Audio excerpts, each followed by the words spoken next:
पूर्णिमा का व्रत करने का कारण क्या है बताइए। आप इतने सालों से कर रही हो, कई माताएं कर रही होंगी पूर्णिमा का व्रत, एक समय फलाहार करती हैं, एक समय भोजन करती हैं। भोजन में खीर का होना जरूरी होता है पूर्णिमा के व्रत में, दूध की सामग्री होना जरूरी होती है पूर्णिमा के व्रत में। 12 महीने की पूर्णिमा करो मना नहीं है, और पूर्णिमा उठाने का भी समय होता है चैत्री। चैत्र के महीने की जो पूर्णिमा होती है, चैत्री पूर्णिमा पहली पूर्णिमा मानी जाती है, इसलिए चैत्री पूर्णिमा को सिद्ध पूर्णिमा कहते, कार्य सिद्धात्री पूर्णिमा कहते, सिद्ध करने वाले, मनोरथी पूर्णिमा कहते हैं।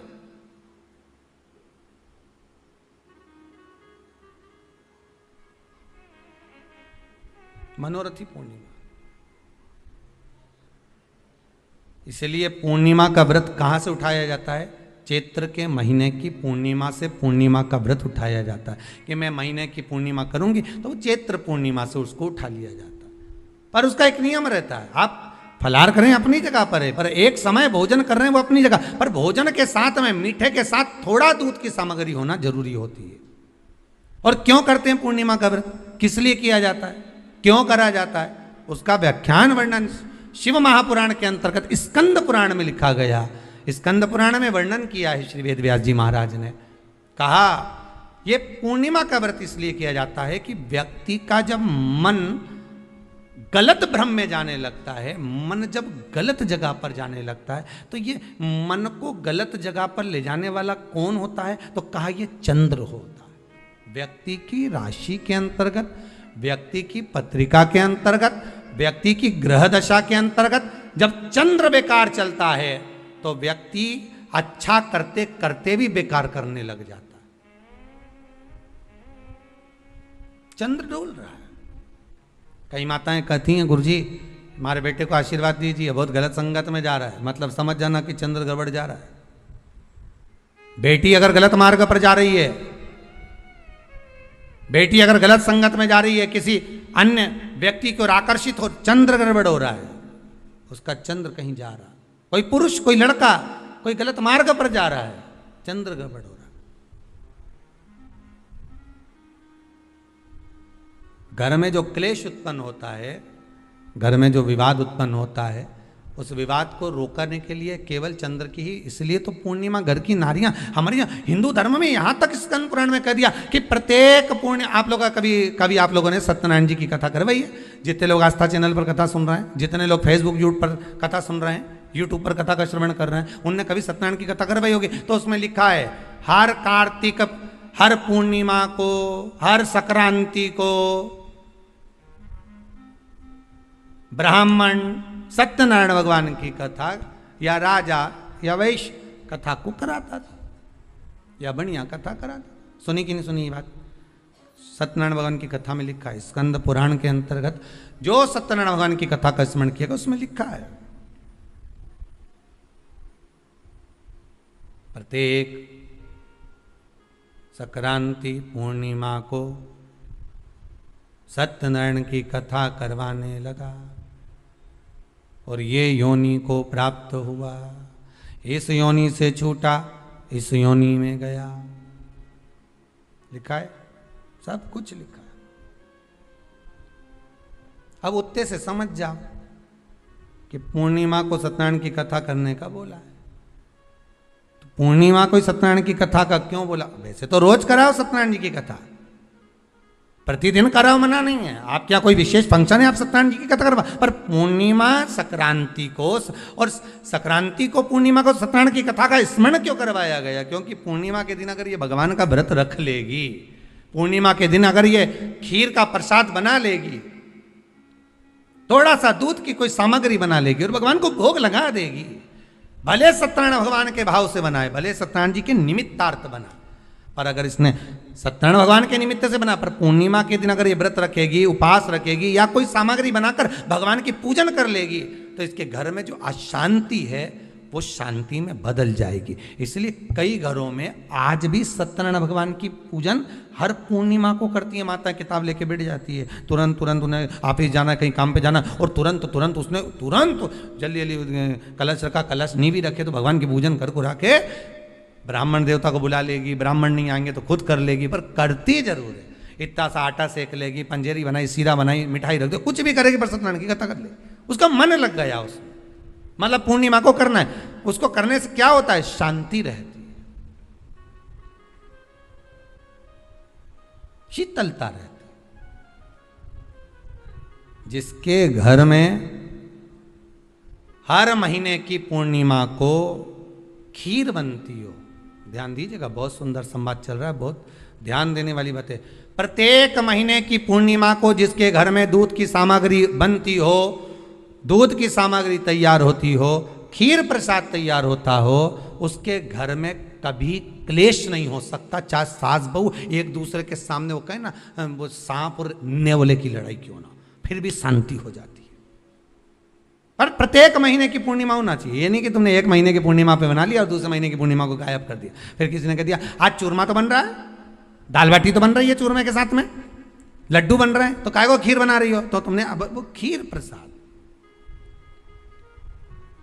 जैसे प्रदोष व्रत का जो उद्यापन होता है, प्रदोष के व्रत का जो उद्यापन होता है, उसमें सबसे मूल क्या है प्रदोष व्रत के उद्यापन में? कि दो चीजें मूल है प्रदोष व्रत के उद्यापन में, कि आप प्रदोष का व्रत करो तो या तो 11 करो प्रदोष तब उद्यापन करो, या 26 प्रदोष करो तब उद्यापन करो, या उससे ज्यादा कर लिए तब उद्यापन। तुम्हारा मन हो जब उद्यापन करो। पर उद्यापन की मूलता में दो चीज है कि प्रदोष के दिन के एक दिन पहले गणेश जी की पूजन हो जाना चाहिए। उद्यापन की जो पूजन होती है वो पहले गणेश जी की पूजन एक दिन पहले हो प्रदोष के, और प्रदोष वाले दिन फिर हवन यज्ञ पूजन करा। और हवन में क्या चीज जरूरी है? खीर बनाकर 108 बार शंकर जी की नाम की पार्वती के साथ की आहुति देना जरूरी है। खीर की महत्वता है।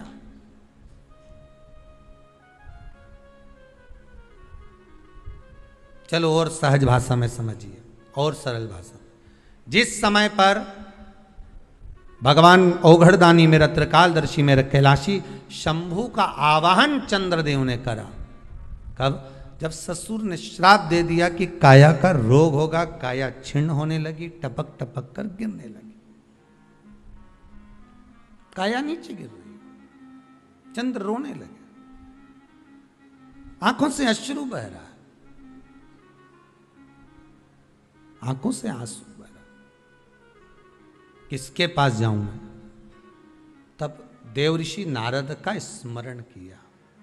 देवऋषि नारद को याद किया चंद्रदेव ने कि मेरी काया छिन्न हो गई। नारद जी आए,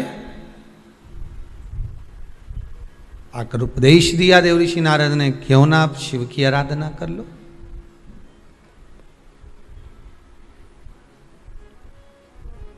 पूर्णिमा का जो व्रत है भगवान विष्णु का भी है तो शिव का भी है, दोनों स्वीकृत है।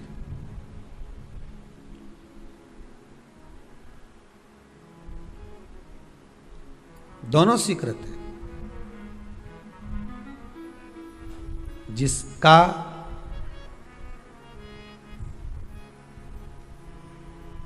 चंद्र आपकी पत्रिका में, आपकी राशि में, आपके स्वरूप में, हर व्यक्ति के संपूर्ण शरीर के अंदर 33 कोटि देवता विराजमान है। अलग अलग इंद्रियों पर अलग अलग देवताओं का निवास है। कभी मौका मिले तो अच्छे से उसको समझना। पूरे शरीर में अलग अलग इंद्रिय पर अलग अलग देवता। जिस व्यक्ति को रात्रि में, जैसे ही रात हो या दिन हो, भोजन करने के 15 मिनट के बाद ही नींद की झपकी आ जाए, समझ लेना चंद्र कमजोर पड़ गया, चंद्र गड़बड़ हो गया। बहुत ध्यान सुनिएगा जरा। पूर्णिमा का व्रत किसके लिए, वो भी ध्यान से दीजिए। शायद आपने कभी सुना ना सुना, पर अच्छे से सुन लोगे ना ये व्रत कथा, बार बार नहीं मिलने वाली। फिर इसके बाद तो तुम भले वो फिर फेसबुक यूट्यूब पर बाद में निकाल के भले सुनते रहना, पर सुन लो पूर्णिमा के व्रत का महत्व पूरा। एक, भोजन के बाद जब नशे जैसा माहौल हो जाए, आपको बिल्कुल कोई छेड़े ही नहीं, सोई नींद आए, जब लग जाए कि अब तो 2 क्षण सोना ही पड़ेगा। नेत्र कितना ही जगाओ तो भी नहीं माने, फिर तो बिन पिए नशा हो जाता है, जो बोले भोले गाता। तो ये जब ये चंद्र अपना प्रभाव दिखाता है तो भोजन के बाद आपको डुबा देता है। ठीक है,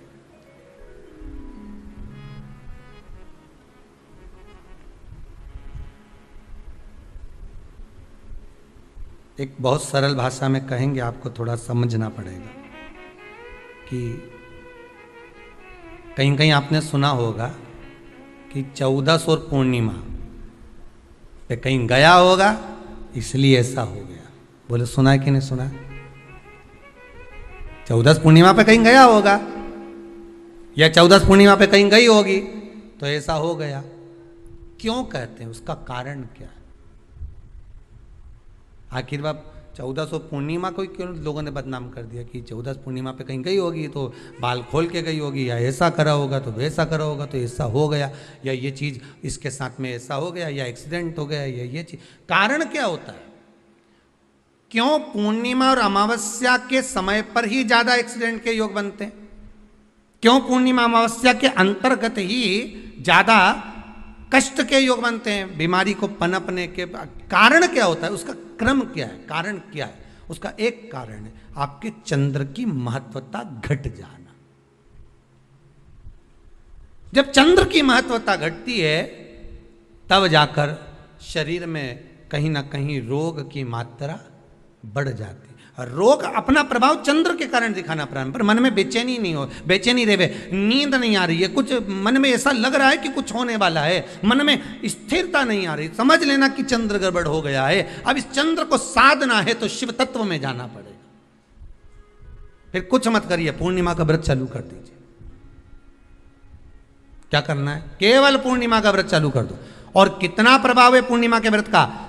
घर में 50 लोगों का परिवार है, 15 लोगों का परिवार है, 20 लोगों का परिवार है, और परिवार में से अगर एक पुरुष या एक स्त्री कोई भी पूर्णिमा का व्रत करता है तो पूरे परिवार के लोगों का चंद्र संवर जाता है, पूरे परिवार के लोगों का चंद्र सुधर जाता है। पूर्णिमा के व्रत का इतना प्रभाव शास्त्र कर रहा है, स्कंद पुराण कर रही है।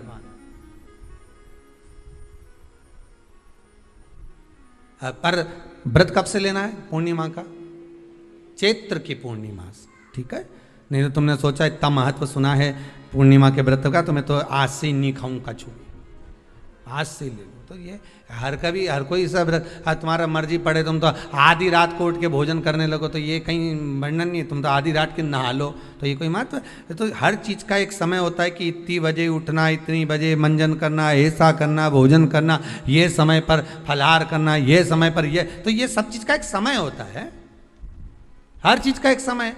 अब कथा तुम दिन में सुन लो, शाम के सुन लो, अब आधी रात को तुमको कोई उठा के 1 बजे रात के उठ, भेरू उठ जा, कथा सुन ले, तो भेरू उठेगा?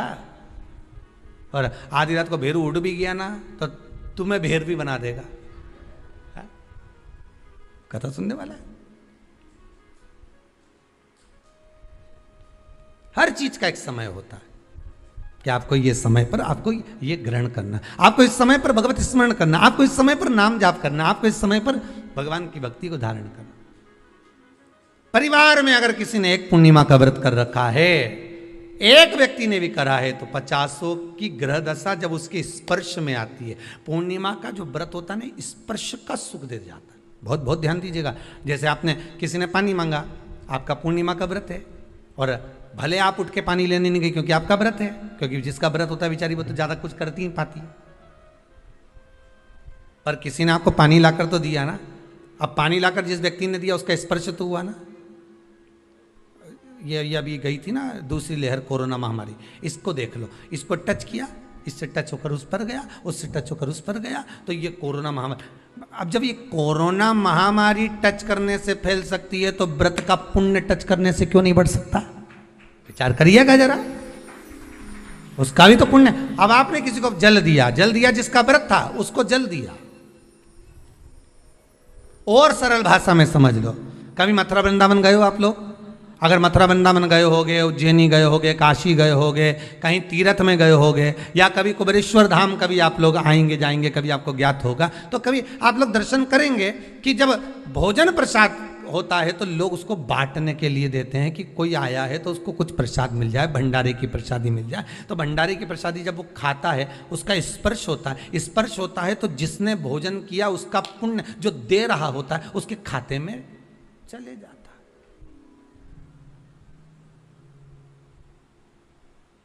उसके खाते में गया वो। पूर्णिमा के व्रत का नियम है, घर में एक सदस्य भी कर रहा है, किसी ने उसको भोजन बनाकर थाली में कुछ प्रसाद फलाहार सामग्री दी, उसका स्पर्श बड़ी बहू को हुआ, बड़ी बहू रसोई घर में गई, उसने बाकी की चीज़ों को छू लिया, उसको देवरानी ने छू लिया, देवरानी ने कोई बर्तन छुआ, उससे तीसरी देवरानी ने देखा, उसने कोई चीज़ छू ली, तो वो छूते छूते छूते छूते वो पूर्णिमा का प्रभाव पूरे घर के लोगों को हो जाता है और उनका चंद्र इतना प्रबल हो जाता है कि अपने आप उनकी बेचैनी, उनकी आलसता समाप्त हो जाती है। नहीं तो एक व्यक्ति के कारण पूरे चंद्र दशा खराब।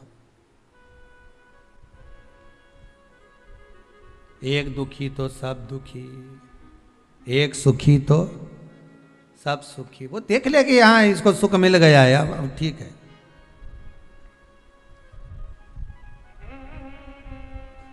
जब बेचैनी लगे, 1400 पूर्णिमा आए और आपको लगे बेचैनी बहुत ज्यादा है, मेरे को थोड़ा बेचैनी, ना जाने क्यों ऐसा होता है कि 14 पूर्णिमा आई और मेरे को बेचैनी, तो समझ लेना कि चंद्र गड़बड़ है। फिर क्या करना है, एक व्रत घर का कोई भी सदस्य पूर्णिमा का प्रारंभ कर दे। ज्यादा नहीं करो तो थोड़ी करो, पर करो व्रत।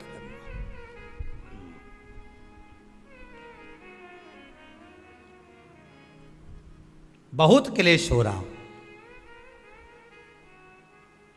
बहुत क्लेश हो रहा, तो पूर्णिमा के दिन खीर का भोजन प्रत्येक महीने में एक बार ऐसा नियम बना लो, अपने दीवार पे लिख लो कि पूर्णिमा है और पूर्णिमा के दिन घर में खीर बनना ही है। केवल शरद पूर्णिमा अकेली पे नहीं हो, तुम एक पूर्णिमा पे तो बनाते हो खीर, शरद पूर्णिमा के दिन तो खूब जोरदार बना बुनो के ना डोलची के छत पे धर दो, उठा के भगवान ही दर्द कहीं कहीं की तो छत पे बनाए। तो बच्चे पूछ ले मम्मी ये छत पे क्यों रखी है, तो क्या अमृत गिरेगा।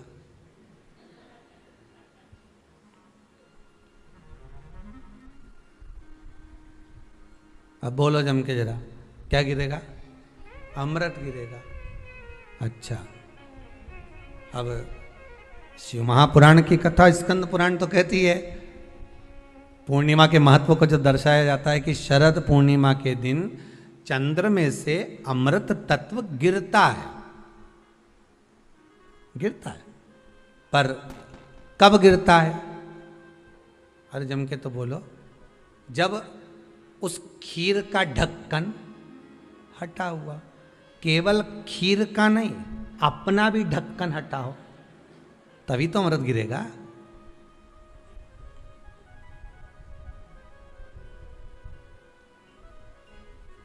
अब दिमाग में तो ढक्कन बंद है, खीर रख दी छत पे, भगवान मन में सोच रहे कि देवताओं को अमृत कब मिला था, जब उन्होंने मेरा नाम पुकारा था।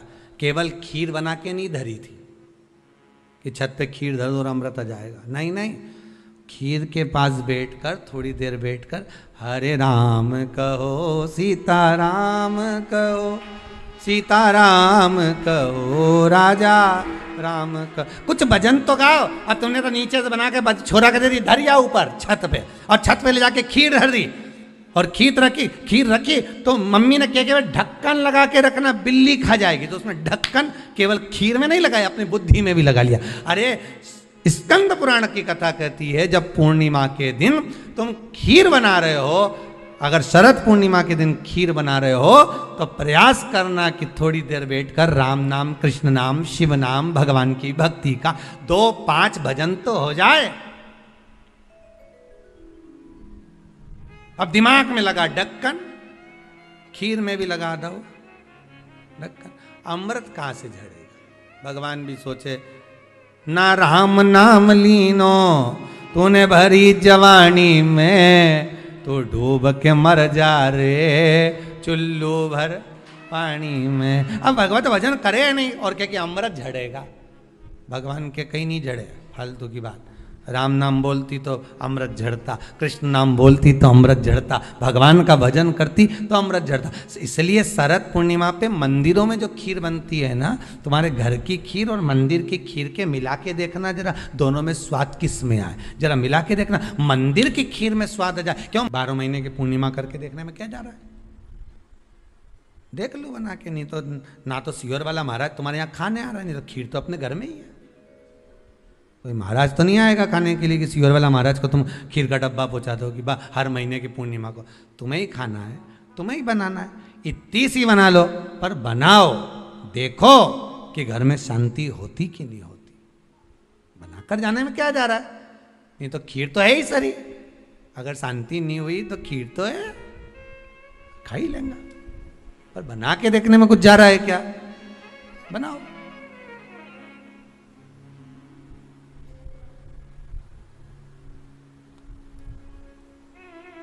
उसकी महत्वता को जानना है। ये जो हवन में, यज्ञ में खीर की जो आहुतियां छूटती हैं, ये इसका महत्व बहुत है महाराज। आप समझें ना समझें वो आपकी जगह पर आपके यहां जब विद्वान ब्राह्मण, कोई विद्वान ब्राह्मण आपके यहां जब यज्ञ कराने आए, हवन कराने आए, वास्तु पूजन कराने आए, जब माता रानी का हवन, किसी भी रूप का यज्ञ कराने के लिए आए और वो खीर की आहुतियां जब छुड़वाए, तो आप पूछना कि खीर की आहुति का फल कितना, प्रताप फल कितना।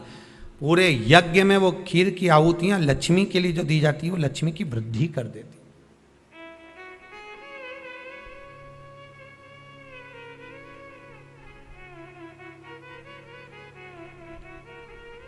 उसका महत्व कितना बढ़ जाता है,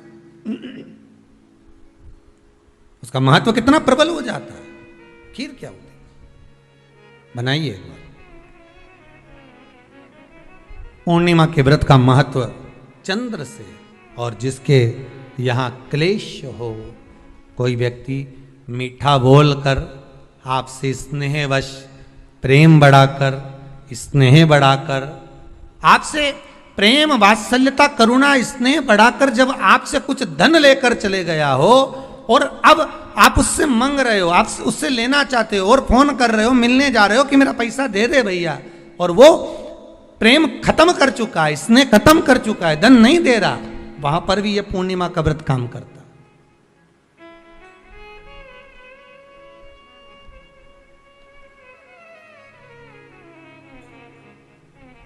वहां पर भी पूर्णिमा का व्रत काम करता है। कहा व्रत करने वाला व्यक्ति जो पूर्णिमा का व्रत करता है, चावल का, अक्षत का, श्वेत वस्त्र में, सफेद कपड़े में अक्षत रखकर, जो जिससे धन लेना है प्रेम वश लेकर गया है, स्नेह वश लेकर गया है और नहीं दे रहा है, उसका स्मरण कर कर ब्राह्मण देव को दे देने पर भी महाराज चंद्र की दशा सुधर कर लक्ष्मी का भाव वापिस प्राप्त हो जाता, पुनः वापिस। चंद्र से शिव भी जुड़े हैं, चंद्र से नारायण भी जुड़े हुए हैं। महाराज देवऋषि नारद का आगमन हुआ, नारद जी ने पूछा क्या बात है चंद्र, तुमने मुझे याद क्यों किया, कारण क्या है वो तो बताओ। चंद्र का कहना है मेरी काया का रोग हो गया, मेरी काया गिर रही है नीचे, टपक टपक कर गिर रही है, मेरी काया का रोग है, मुझे क्या करा जाए। तो कहा एक काम करो, देवऋषि नारद बोले शंकर का स्मरण करो।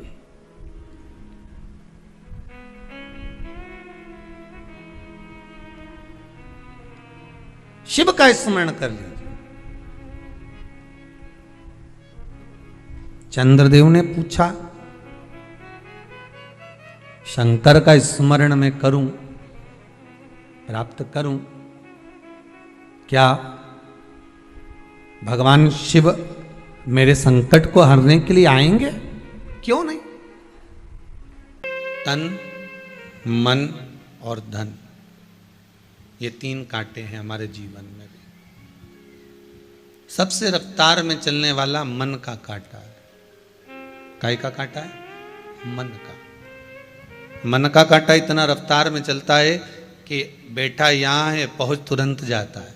आप जहाँ से आए होगे या आप जहाँ बैठकर आस्था चैनल पर या फेसबुक यूट्यूब पर कथा श्रवण कर रहे होगे, आपका ये मन का कांटा उस समय पर जब आप कथा सुन रहे होगे तो ये विश्वास है कि वो मन का कांटा थोड़ी देर कुबेरेश्वर धाम पहुँच गया होगा। और जो कुबेरेश्वर धाम में बैठे होंगे इनका मन का कांटा थोड़ी थोड़ी देर में घर पहुँच जाता होगा। दूध रख कर आई थी, कहीं बहू चाय बना के नहीं पी जाए, शाम को जाऊंगी तो मिलेगा कि नहीं मिलेगा पता नहीं है। ये मन का कांटा है, बहुत तीव्र दौड़ता है और इतना तीव्र दौड़ता है कि इस मन के कांटे को साधना कठिन हो जाता है।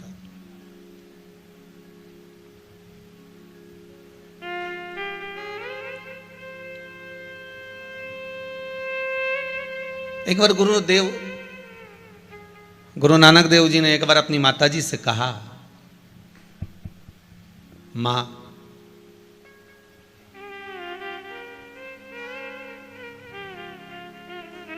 तो मुझे कहती है कि एक जगह पर स्थिर क्यों नहीं बैठता, एक जगह शांत क्यों नहीं बैठता। गुरुदेव ने कहा, गुरु नानक देव जी ने कहा कि मां ये मन का जो कांटा है ना, बड़ा विचित्र कांटा है। मन बड़ा चंचल है, कैसे तेरा भजन करूं, जितना इसे समझाऊं उतना ही मचल जाता है। ये मन का जो कांटा है ना मां, ये एक जगह टिकता भी नहीं है और बड़ा जल्दी जल्दी चलता है। थोड़ी देर यहां पर है, थोड़ी देर गायब हो जाता है, फिर थोड़ी देर रहता है, फिर थोड़ी देर में गायब हो जाता है। और एक दूसरे नंबर पर है जो तन का कांटा है, वो मिनट वाला, वो भी चलता है पर थोड़ा स्लो स्लो चलता है। और तीसरे नंबर पर है जो धन का कांटा, वो दिखता ही नहीं है खसकता हुआ। धन घर में कितना ही आ जाए दिखता ही नहीं है। एक भगत था, वो शिव मंदिर में जाता था। शंकर जी के मंदिर में जब भी जाता तो मंदिर में जाकर अलग जगा कर शंकर भगवान पर एक लोटा पानी भरकर शिव जी को चढ़ाकर आ जाता। अब वो भोलेनाथ जी को पानी कहां चढ़ाता था? जहां पर आपको पहले भी जल चढ़ाना बताया था ना, कि जहां गणेश जी का स्थान और कार्तिकेय का स्थान, वहां तो वो जल चढ़ा है। जहां पर पार्वती जी का स्थान, वहां भी वो जल चढ़ा है, वहां पर भी वो जल चढ़ा रहा।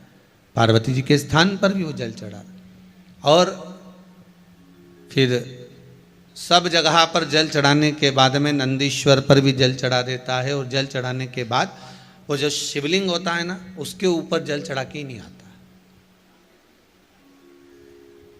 अब आप कहोगे गुरुजी जब वो शंकर जी को जल चढ़ाता ही नहीं है तो फिर आप कह रहे हो शंकर जी का भगत, तो वो शिव जी का भगत हुआ ही कैसे? जब वो जल चढ़ा ही नहीं रहा है, जल समर्पित ही नहीं कर रहा है भोलेनाथ जी पर, तो शंकर का भगत कैसे हो सकता है? शिव का भगत कैसे हो सकता है?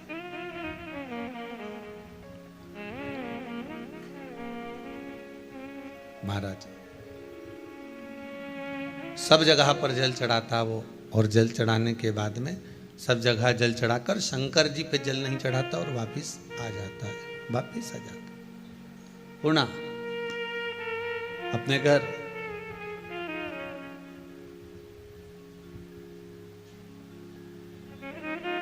तुम सब पंगत में भोजन करने बैठो,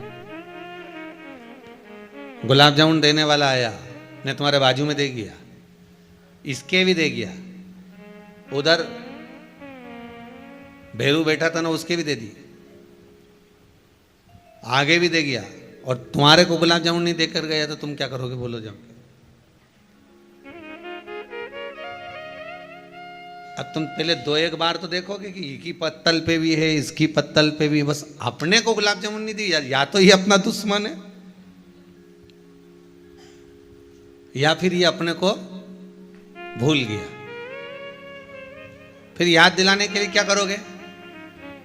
जैसे वो एक पंडित जी भोजन करने के लिए गए, एक माता जी के यहाँ पर, और माता जी पापड़ देना भूल गई। तो पापड़ देना भूल गई तो पंडित जी से बात कर रही थी, तो पंडित जी ने बात ही बात में कह दिया, आज तो आने में बड़ी देर हो गई माता जी, आपको मालूम है? अरे हाँ महाराज, मैं तो पूछने भूल गई, तुम इतनी लेट क्यों आए? अरे अम्मा क्या बताएं, जब मैं आ रहा था रास्ते में इतना लंबा सांप आया, यहाँ से वो पापड़ रखा है ना, वहां तक का सांप आ गया बीच में। अब जो सांप बीच में आया तो मेरे को तो बड़ा डर लगे, बहुत भय लगे।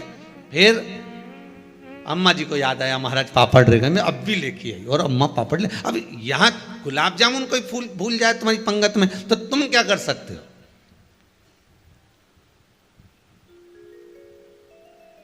अरे बोलो तो सही, क्या करोगे? कुछ करोगे?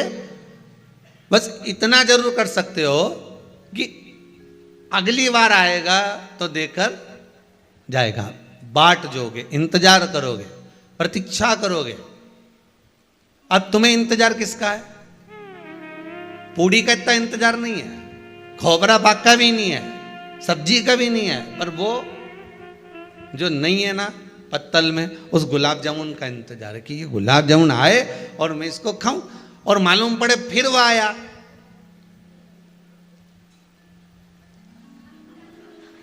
फिर चला गया, फिर रह गए तुम गुलाब जामुन से।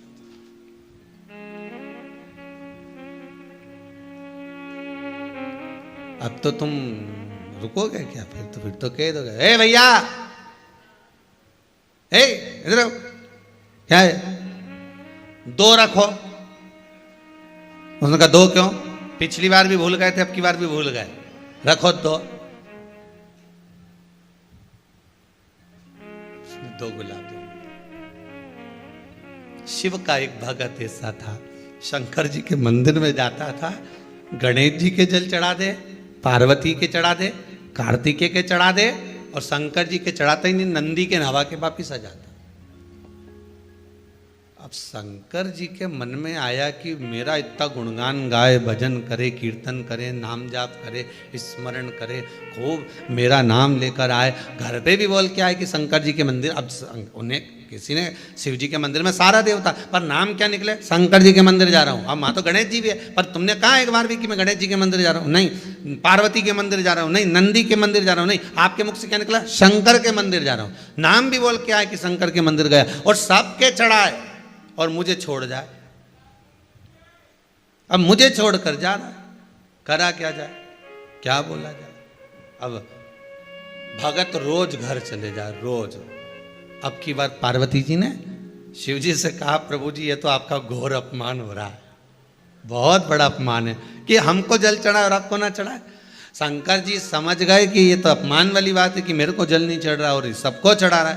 तो पार्वती जी ने कहा, जरूर तुमने इसकी कोई मनोकामना पूरी नहीं करी होगी, इसलिए वो रह गया होगा, इसलिए आपसे थोड़ा चिढ़ गया, इसलिए जल नहीं चढ़ा रहा। शंकर भगवान ने नंदी को बुलाया, नंदी को बुलाकर कहा, बता इसकी समस्या क्या है, इसकी परेशानी क्या है, इसको कष्ट क्या है, बोल जल्दी से। नंदी ने कहा, महाराज जी कोई कष्ट नहीं है, कोई कष्ट नहीं।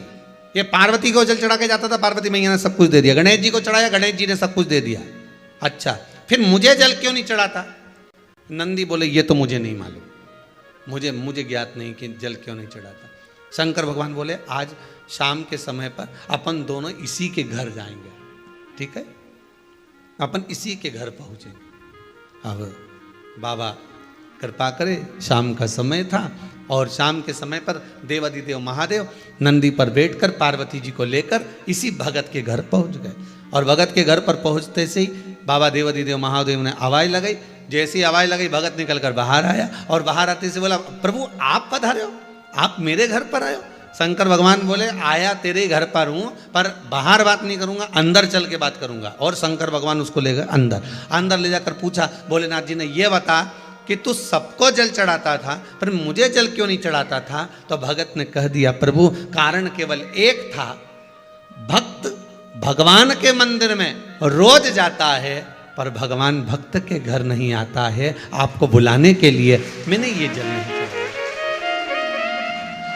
केवल आपको बुलाना था, मेरे दरवाजे तक मुझे लेकर आना था।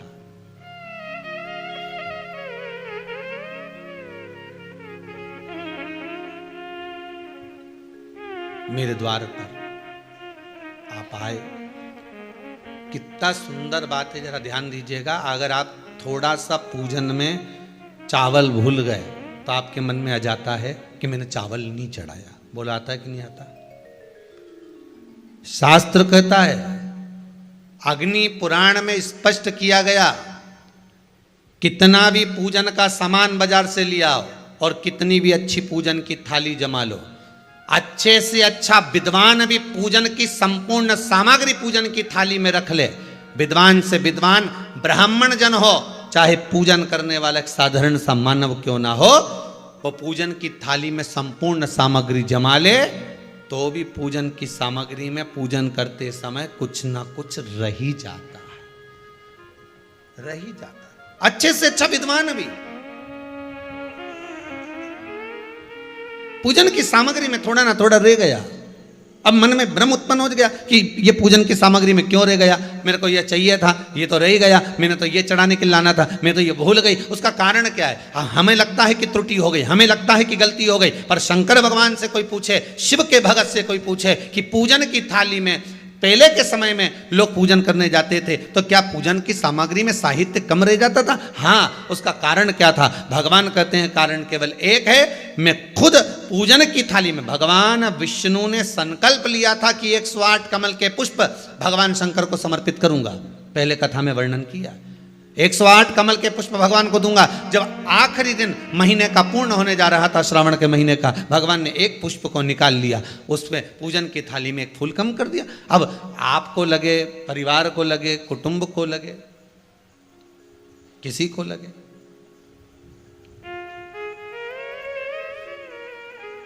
पूजा की थाली में पुष्प, पूजन की थाली में सामग्री अगर कम रह गई है तो आप ये विचार ना करें कि मुझसे गलती हो गई, मुझसे त्रुटि हो गई, भगवान रुष्ट हो जाएंगे। भगवान अपने भक्त से कभी रुष्ट नहीं होता साहब। ये दुनिया के लोग कहते हैं कि अगर पूजन नहीं करेंगे, हमने ये सा नहीं करेंगे तो रुष्ट हो, नहीं नहीं नहीं, भगवान रुष्ट नहीं होता, भगवान कभी रुष्ट नहीं होता अपने भक्त से। पूजा की थाली में सामग्री नहीं है, उसका कारण क्या है? भगवान शंकर की कथा कहती है, जिस दिन पूजन करने बैठे जान कर कोई सामग्री मत छोड़ कर जाना, नहीं तो तुम लोग हंसी खेल में कि चलो ये मत ले जाओ, नहीं, आप पूरी सामग्री जमा, और कोई सामग्री आप भूल गए हो तो समझ लेना कि भगवान आपके दरवाजे पर आने के लिए बेकरार हैं, भगवान आपके दरवाजे पर आना चाहते हैं। अगर कोई सामग्री छूट गई है, कोई सामग्री रह गई है, जान कर हमको नहीं, जैसे श्रीफल, नरियल जो हम भगवान के मंदिर में तोड़ते हैं, फोड़ते हैं, माता जी के सामने हमने नरियल फोड़ा, नरियल अच्छा निकल गया, भगवान ने स्वीकार करा ना करा। अगर नरियल अच्छा निकल गया तो आपने थोड़ी सी चिटक निकाल कर भगवान को चढ़ाई, बाकी का सब घर ले जाके चक्कू से निकाल निकाल के सब खा गए। और मान लो वही नरियल जो आपने भगवान को चढ़ाया, फोड़ा, और वह अंदर से खराब निकल गया, तो भगवान ने स्वीकार करा कि नहीं करा? शिव महापुराण की कथा कहती है, जो नरियल अंदर से बेकार निकल गया वो भगवान ने पूर्ण स्वीकार कर लिया, क्योंकि भगवान को मालूम है कि ये सड़ा हुआ नरियल तो चक्कू से निकाल के नहीं खाएगी, जब परिक्रमा लगाएगी तो मंदिर के पीछे पटक जाएगी। भगवान को मालूम है इस चीज का, भगवान को इस चीज का ध्यान है कि ये मंदिर के पीछे पटकेगी। अब भगवान यही कह रहे हैं। अब हमको लगा कि भगवान जो सड़ा नरियल है वो स्वीकार कर लिया, तो क्या आप मंदिर जाते समय दुकान पे से सड़ा नरियल लेके जाओगे क्या? अरे बोलो तो, आप तो अच्छा बजा कर, पानी देख कर, खूब बजा बुझू के देख कर लेकर जाओ कि नरियल अच्छा होना चाहिए। आगे भगवान उसको कैसे स्वीकार कर रहा है, भगवान कैसे उसको प्राप्त कर रहा है, ये उसके ऊपर। आप तो श्रेष्ठ लेकर जाइए, आप तो पूरी पूजा की थाली को लगाकर, पूरी पूजा की थाली को जमा कर, पूजन का साहित्य रखकर, पूजन की सामग्री को संपूर्ण जमा कर लेकर आप जाइए। कोई सामग्री रह जाए तो आप मन में उसके लिए खेद उत्पन्न ना करें। आप तो ये सोचें कि भगवान उसको स्वीकार कर रहा है और भगवान का मन है आज मेरे घर आने का। आज भगवान चाहता है कि मैं अपने तेरे घर पर चलूं।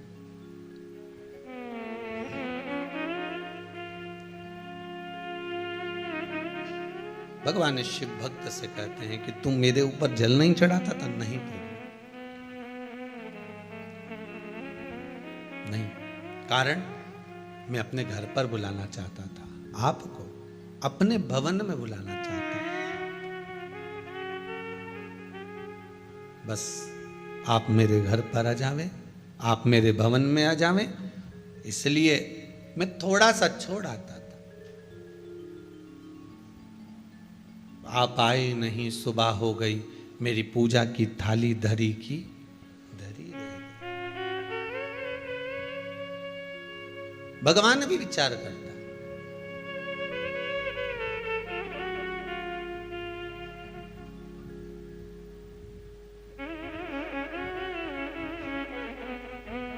गंदे कपड़े पहनकर आप में से कितने लोग हैं जो किसी के यहां शादी में जाते होंगे? फटे कपड़े, गंदे कपड़े पहनकर आप बाजार नहीं जाते? गंदे कपड़े पहनकर आप शादी विवाह में नहीं जाते? गंदे कपड़े पहनकर आप मंदिर देवालय नहीं जाते? तो शिव महापुराण की कथा यही तो कहती है कि हृदय को गंदा रखकर हम उस परमात्मा के द्वार पर कैसे जाएं।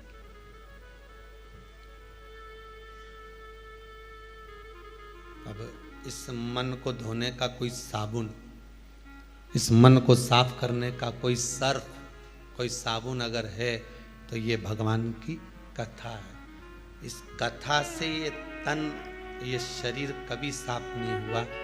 कथा से जब भी कुछ साफ हुआ तो केवल मन साफ, केवल मन के सिवा कुछ नहीं।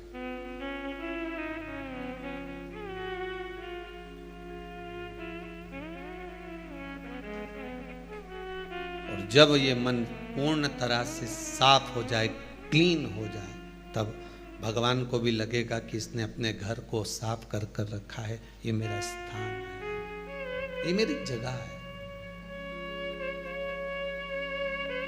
ये मन, ये चित्त, ये बुद्धि,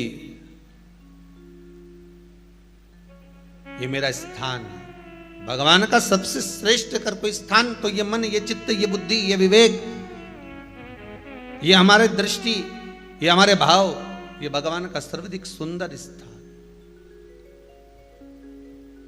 सर्वाधिक सुंदर। शिव महापुराण की कथा कहती है, महाराज पूर्णिमा का जो चंद्र है वो विशाल काय है और उस चंद्र की पूर्णता में हमारी अभिलाषाएं भी पूर्ण हो। आप आस्था चैनल के माध्यम से जितने लोग कथा सुन रहे हैं, फेसबुक यूट्यूब पर जितने कथा सुन रहे हैं और कुबेरेश्वर धाम में जितने कथा सुन रहे हैं, आप में से कितने लोग हैं जो पूर्णिमा का व्रत करते हैं? जो माताएं करती हो जरा हाथ उठाइए। पूर्णिमा का व्रत जो करती है, करते हो ना आप लोग? रखिए याद। अब पूर्णिमा के व्रत में आपने कई बार किताब पढ़ी होगी पूर्णिमा की, या आपने व्रत किया होगा, या पूर्णिमा का व्रत आप धारण करे होगे, तो उसमें पूजन कौन से भगवान की होती है? पूर्णिमा के व्रत में किस भगवान की पूजन होती है? तो कहा पूर्णिमा के व्रत में केले के खंभ लगाकर पूर्णिमा का जो अध्यापन होता है, पूर्णिमा की जो पूजन होती है, उस पूजन में शंकर और पार्वती की पूजन की जाती है, शिव और नारायण की पूजन करी जाती है, शंकर और पार्वती का स्मरण किया जाता है। किसकी पूजन होती है? शिव पार्वती।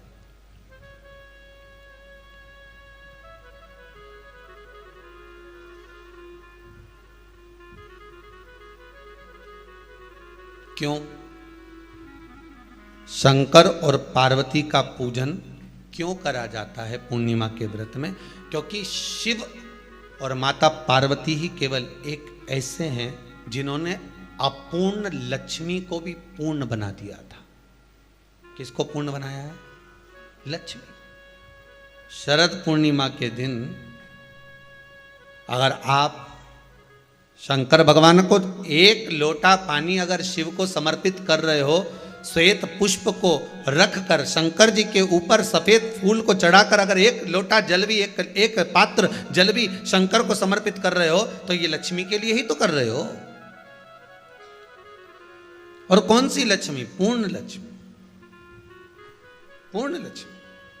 आपको पहले भी कथा में कहा, एक बार भगवान विष्णु के सामने लक्ष्मी मैया ने बहुत तेज स्वर में कह दिया था, नारायण, दुनिया के लोग आपका नाम जपते हैं, दुनिया के लोग नारायण नारायण कहते हैं, दुनिया के लोग आपका भजन करते हैं, पर सत्य मायने में कहूं ना तो मेरे बिना दुनिया के लोगों की नहीं चल सकती, मेरे बिना दुनिया नहीं चल सकती, संसार मेरे बिना नहीं चल सकता। भगवान विष्णु ने कहा, ये तो गलत है लक्ष्मी आपका कहना। एक दिन लक्ष्मी को अहंकार आ गया, अहंकार के संबोधन जब माता लक्ष्मी करने लगी तो भगवान उसी समय पर भगवान विष्णु को क्रोध आ गया और भगवान विष्णु ने कह दिया, लक्ष्मी तो इतनी बड़ी बड़ी बात कहती है कि तेरे बिना नहीं रह सकती संसार। मैं तुझे कहता हूं लक्ष्मी, तू अपूर्ण है, तू अपूर्ण है, तू पूर्ण कब हो गई?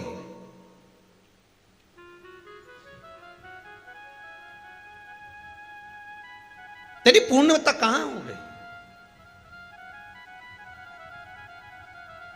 लक्ष्मी की आंख से आंसू बहने लगे। आज आपने मुझे अपूर्ण कहा है, आपको मालूम है आप मुझे अपूर्ण कह रहे हो? आपको ये ज्ञात हो रहा है आप मुझे अपूर्ण कह रहे हो? भगवान कहते हैं, हाँ लक्ष्मी, मैंने तुझे अपूर्ण कहा है। अपूर्णता का मतलब आप जानते हो ना?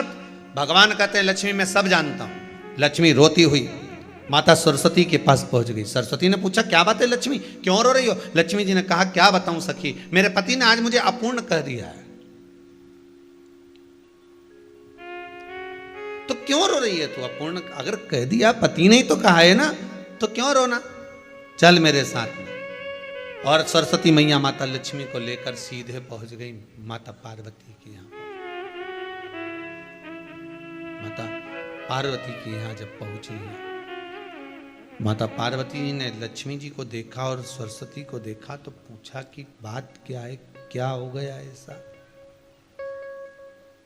क्या हुआ, क्या है ऐसा जो तुम दोनों आज मेरे पास में आई? क्या हुआ?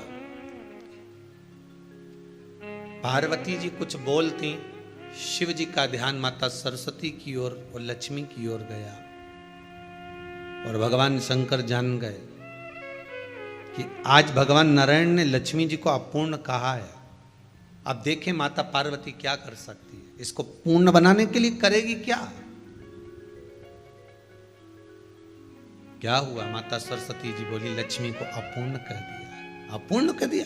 हाँ, तो क्या सोचना उसके लिए, इसको मैं अभी पूर्ण बना देती हूं। माता जगत जननी पार्वती ने गोदी में विराजमान गणेश जी को उठाया और उठाकर लक्ष्मी जी की गोद में दे दिया। ले लक्ष्मी, आज से तू पूर्ण हो गई। लक्ष्मी, आज से तू पूर्ण है। गोदी में जब तक संतान नहीं है तो नारी को लोग अपूर्ण समझते हैं, पर माता पार्वती जी ने संपूर्ण ब्रह्मांड में एक सिद्धता प्रदान कर दी कि अपने गोदी के लाल को, अपने गोदी के पुत्र को माता ने लक्ष्मी की गोद में देकर लक्ष्मी को पूर्ण बना दिया। वो दिन कौन सा था? यही शरद पूर्णिमा का दिन था। कौन सा दिन? आवाज पकड़ लो। यही शरद पूर्णिमा का दिन था। शरद पूर्णिमा का दिन लक्ष्मी को पूर्ण करने का दिन, पूर्ण करने का। केवल अमृत ही नहीं बरसता, शरद पूर्णिमा के दिन लक्ष्मी भी बरसती है। लक्ष्मी पूर्णिमा के कितने व्रत होते हैं? बोलते जाओ जरा, जल्दी जल्दी बोलो। पूर्णिमा के नारियों को, स्त्रियों को अखंड सौभाग्य के लिए, जो नारी वैधव्य नहीं होना चाहती है, उस नारी को पूर्णिमा के कितने व्रत करना चाहिए? जिस नारी के यहाँ संतान नहीं हो, औलाद नहीं हो, उसको पूर्णिमा के कितने व्रत करना चाहिए। जिस नारी का पुत्र पति बहुत बीमारी से ग्रसित हो, लग रहा हो कि ये मेरा बेटा बहुत बड़ी बीमारी में घिरा हुआ है, तो नारी को कितने व्रत करना चाहिए। स्वयं भगवान कृष्ण ने माता यशोदा को द्वापर में भी बताया है कि पूर्णिमा के 32 व्रत होते हैं। कितने व्रत होते हैं? 32।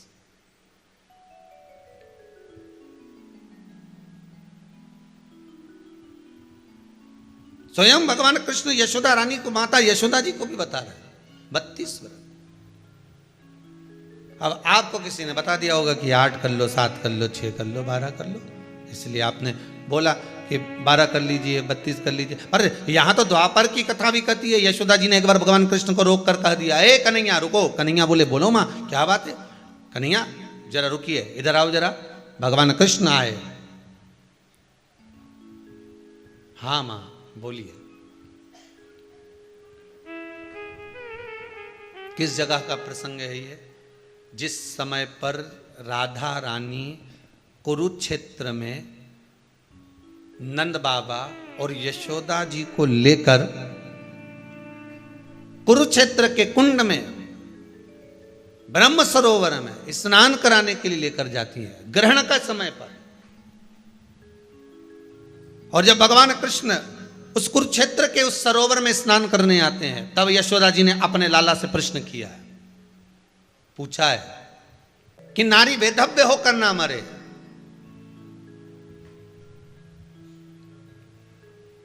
उसका पति कोई रोग से ग्रसित ना हो, उसका पुत्र किसी रोग में ना पड़े। अरे भाई कितना सुंदर संवाद लिखा है। अगर किसी माता का पुत्र मान लो किसी नशे में डूबा हुआ है, कोई नशा कर रहा है और गलत नशा है, आपको लग रहा है कि ये नशे में डूबा हुआ है, आपको लग रहा है कि ये गलत जगह पर डूब गया है, आपको लग रहा है कि मदिरापान में, मांसाहार में या अधिक गांजा आदि का जो भी नशे होते हैं, जितने भी नशे, उसमें डूब चुका है। और माँ उसको समझा रही है, तू नशे में मत डूब, तू इस काम को मत कर, तू ये गलत कर्म मत कर। माँ उसको समझा कर हार गई। तो मेरा माताओं से निवेदन है, आप उसको समझाना बंद कर दो, एक काम करना प्रारंभ कर दीजिए। हमें जो शिव महापुराण के माध्यम से शास्त्र कह रहा है कि आप 32 पूर्णिमा के व्रत प्रारंभ कर दो। उसमें करना क्या है आपको? केवल जिस दिन व्रत रहे, रात्रि के समय पर कोई भी मीठा, कुछ भी सामग्री आप चंद्र की रोशनी में, चंद्र को अर्घ देने के बाद, पूजन करने के बाद उसको रखो, और वही सामग्री जो नशा कर रहा है उसको पूर्णिमा के दूसरे दिन उसको खिलाओ। आप धीरे धीरे खिलाना चालू करेंगे, जिस नशे में वो डूबा हुआ उस नशे से वो छूटना प्रारंभ हो जाएगा। 2 पूर्णिमा व्रत करके तो देखो, तीसरे में तुम्हें जरूरत ही नहीं पड़ेगी। धीरे धीरे आप रुक, वो छूटना प्रारंभ हो जाएगा। स्वयं भगवान कह रहे हैं, यशोदा मैया ने कन्हैया को रोक लिया कुरुक्षेत्र के उस मैदान में, और भगवान कृष्ण का दर्शन माता यशोदा जी करी। बहुत दिनों के बाद माँ को, आज माता यशोदा को लाला का दर्शन हुआ, बहुत समय के बाद, जानने के बाद, बहुत समय के बाद।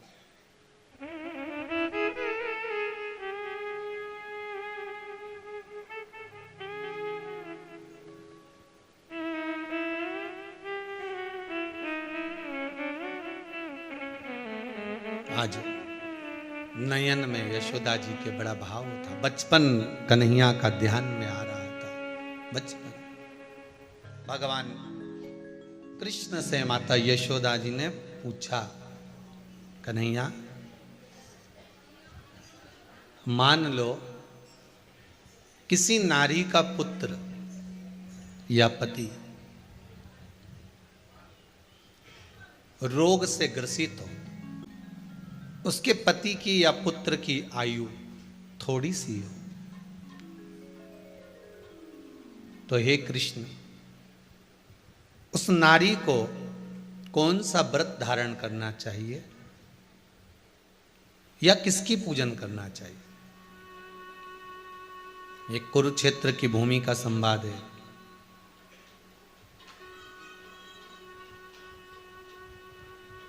भगवान कह रहे हैं, मां अगर नारी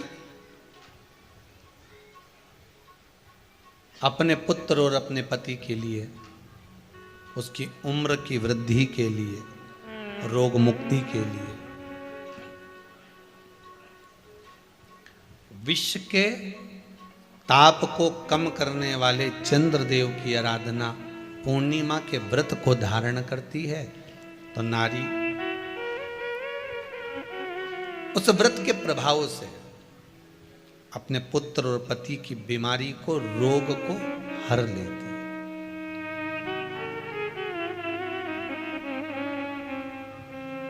रोग का हरण कर लेती।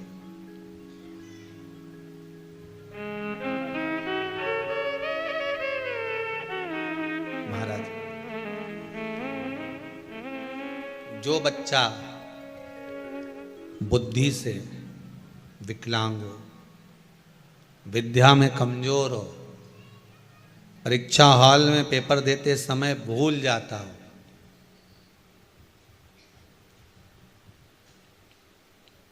विवेक काम ना करता हो, तो निवेदन है किसी भी पूर्णिमा की रात्रि को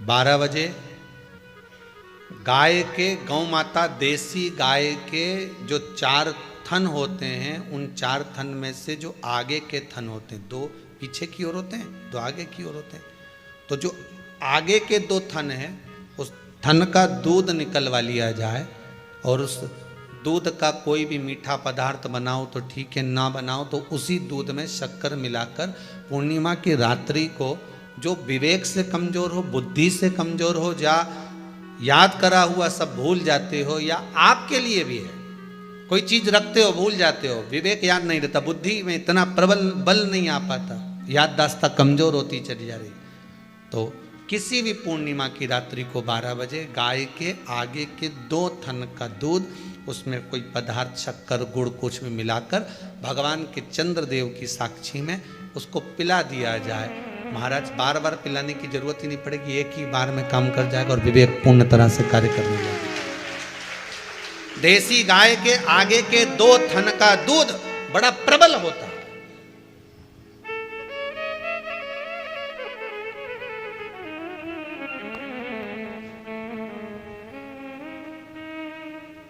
पूर्णिमा की रात्रि को 12 बजे उसका प्रयोग किया जाए। आप उस दूध को निकाल लो शाम के समय, रात्रि के समय ग्वाले से कहकर, जिसके यहाँ पर देसी गाय हो वहां निकलवा कर उसको रखा जाए, उसका पान करा जाए। महाराज, रोग बीमारी में प्रबलता, तो मां यशोदा जी जग कल्याण के लिए पूछ रही है, संपूर्ण विश्व के कल्याण के लिए।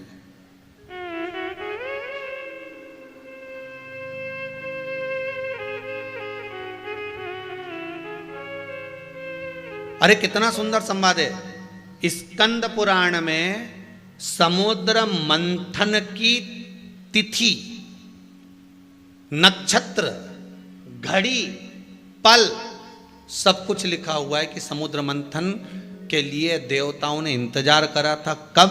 जब चंद्र का प्रभाव पूर्ण हो।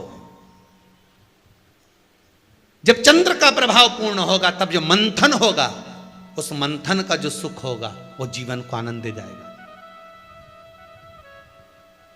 हो सकेगा तो कल की कथा में मंथन के लिए जो समय स्कंद पुराण में कहा गया कि ये समय में चंद्र प्रबल होगा, उस चंद्र की प्रबलता में मंथन का कार्य प्रारंभ करा जाए। देवता और राक्षस मिलकर मंथन करें। कल की कथा में वो पल, वो समय भी बताएंगे कि स्कंद पुराण में ये जगह पर ये चीज लिखी है। क्यों इंतजार कर रहे हैं कि चंद्र प्रबल हो तब हो? क्यों भीष्म पितामह इंतजार करते हैं कि सूर्य उत्तरायण हो तब जाऊं?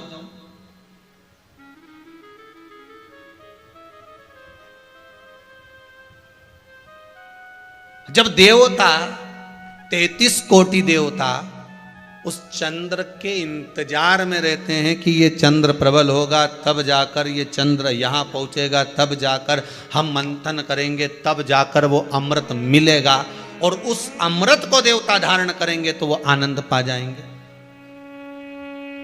तो हम क्यों शरद पूर्णिमा छोड़ें, हम क्यों एक एक पूर्णिमा छोड़ें? एक एक पूर्णिमा के महत्व को जानिए। कोई पूर्णिमा साधारण नहीं है, कोई प्रदोष साधारण नहीं है, कोई शिवरात्रि साधारण नहीं है। 12 महीने शिवरात्रि पड़ती है, 12 महीने में प्रदोष पड़ते हैं, पर 12 महीने पड़ते हैं, हम उसका महत्व ही नहीं जान पाते।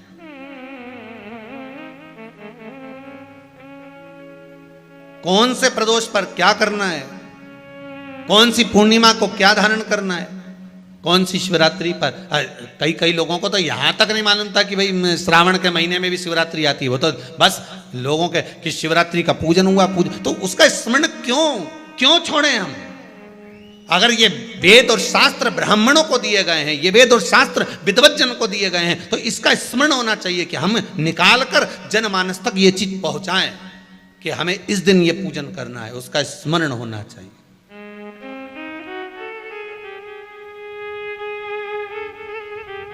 और वो सुख देने वाला।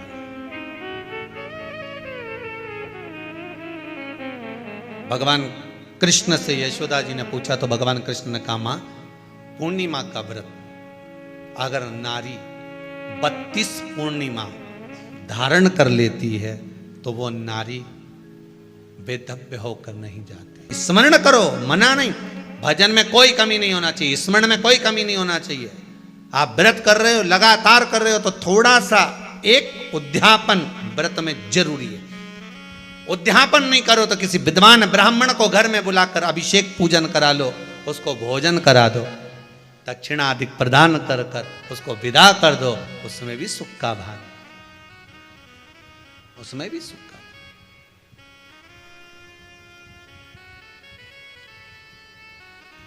अब कितनी पूर्णिमा? जम के बोल दो, 32 पूर्णिमा। कौन कर रहे हैं? भगवान कृष्ण। किसको कर रहे हैं? माता यशोदा को। यशोदा मैया को कृष्ण ने जो कहा उस पर संशय खड़ा हो गया। जब संशय खड़ा होता है तो व्यक्ति पूछता है, तुम मां गए थे, तुम्हें कोई फायदा हुआ? संशय जब खड़ा होता पूछा जाए, किसने ये व्रत धारण किया? तुम्हें कुछ मालूम है? किसका होता है ये व्रत? भगवान कृष्ण ने कहा ये शंकर और पार्वती का व्रत है। किसका व्रत है? शिव और पार्वती का। पूर्णिमा का व्रत शंकर और पार्वती का व्रत। तो कोई कहे कि ये तो भगवान कृष्ण का व्रत है, तो ये तो कृष्ण भगवान तो द्वापर में आए हैं, पर पूर्णिमा का व्रत तो स्वयं माता पार्वती जी ने भी धारण करा है। जिस समय पर कार्तिकेय महाराज को गंगा मैया प्रकट कर रही थी और तारकासुर का जब संहार करना था, तब माता पार्वती ने शंकर जी से पूछा था कि तारकासुर को मारने के लिए आपके पुत्र की जरूरत है, आपका पुत्र प्रकट कैसे होगा? क्योंकि आप तब साधना में लगे रहते हो। भगवान कहते हैं चिंता मत कर, तू एक काम कर, पूर्णिमा व्रत को धारण कर। मां पार्वती भी जिस व्रत को धारण करी है, तो कोई ये द्वापर का व्रत है क्या?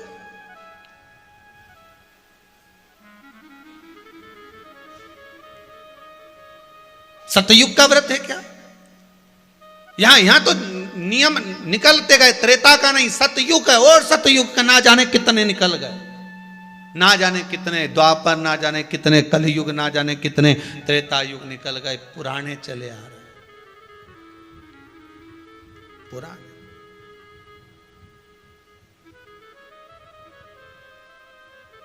Old is gold. कितना ही नया नया फैशन लियाओ, पर पुराना पुराना ही होता है। कितना ही लियाओ नया नया, कितना ही लेकर,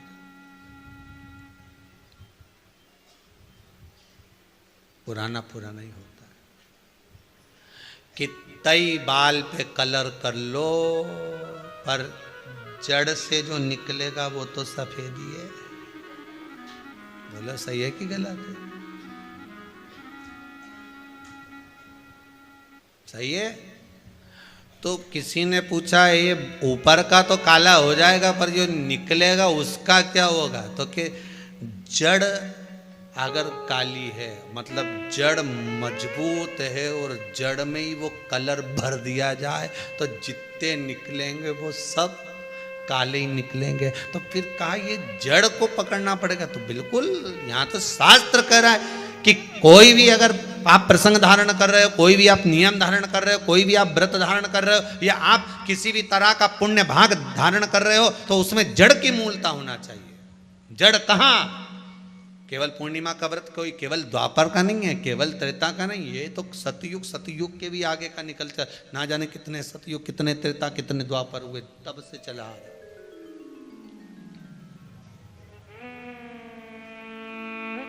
कितने महाराज धारण किया। कोई संवाद हो ऐसा? यशोदा मैया कर रही है भगवान कृष्ण से, कोई संवाद ऐसा हो, कोई संवाद।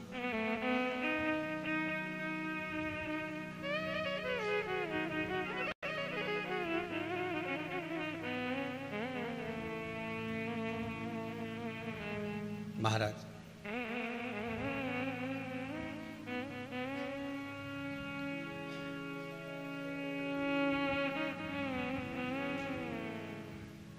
जिनके नयनों में नंबर बढ़ते चले जा रहे हो, चश्मा उतर नहीं रहा हो, दूर का नहीं दिखे, कहीं किसी को पास का नहीं दिखे, रहते हैं।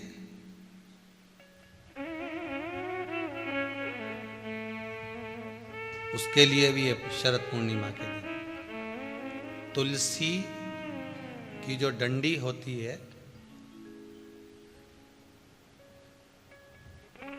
तुलसी जैसे बेलपत्र की जो ये डंडी है, ऐसे ही तुलसी का जो पत्ता होता है, उस पत्ते की जो डंडी होती है, उस डंडी को चंद्रमा को देखा जाता है।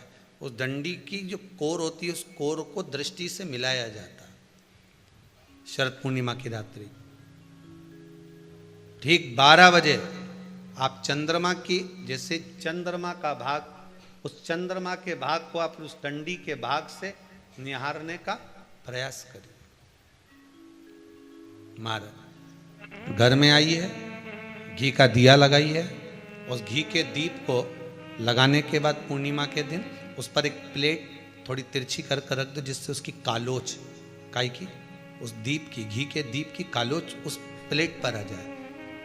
थोड़ी सी कालोच ले लीजिए, 5-10 मिनट में आ जाएगी। उसको गाय के घी में मिलाकर आंखों में सुरमा लगाकर रात्रि को सो जाइए।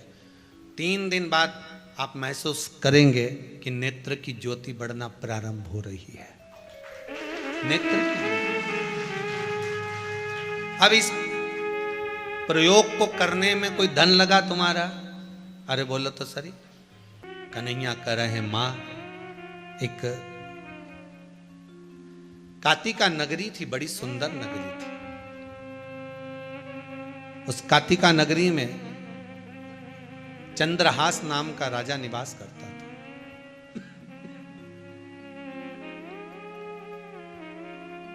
मां, चंद्रहास राजा बड़ा धर्मात्मा, पुण्यात्मा, सत्कर्मी था, भगवान की भक्ति में डूबने वाला था।